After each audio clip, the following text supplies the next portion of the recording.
We continue to get new information this morning on breaking news. 2 people are dead following an overnight crash. It happened around 12:40 this morning in Jamesville. The names of the victims are not being released right now as their families are being notified. Authorities say the victims are young, in their late teens and early 20s. Right now, investigators are still on the scene. They say the car went into the opposite lane before hitting a tree.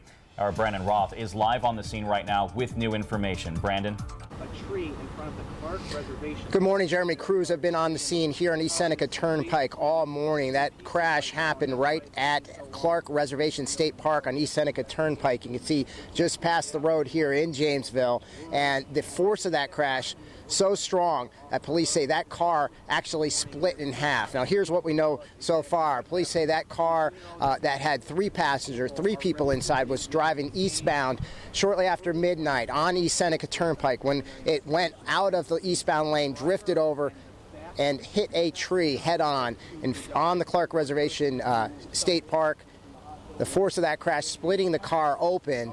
Now, the driver of that car was pronounced dead at the scene, as was a passenger in the back seat.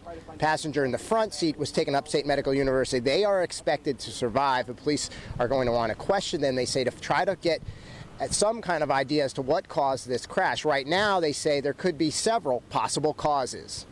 It was a significant hit where actually the car split in half. So we, again, have to piece together exactly what happened. And, again, speed may play a factor. We're not sure. It could be an animal involvement. Now, one thing police say they do not believe was a factor was alcohol. One important thing to keep in mind, this is a heavily traveled section on East Seneca Turnpike. It will be closed from Swickley Drive through just past Clark Reservation State Park. So if you're traveling in this area, and there's been a number of people trying to get through, keep that in mind. This area of East Seneca Turnpike should be closed for the rest of the morning as the investigation into this fatal crash continues. We're live this morning on East Seneca Turnpike in Jamesville. Brandon Roth for Today in Central New York.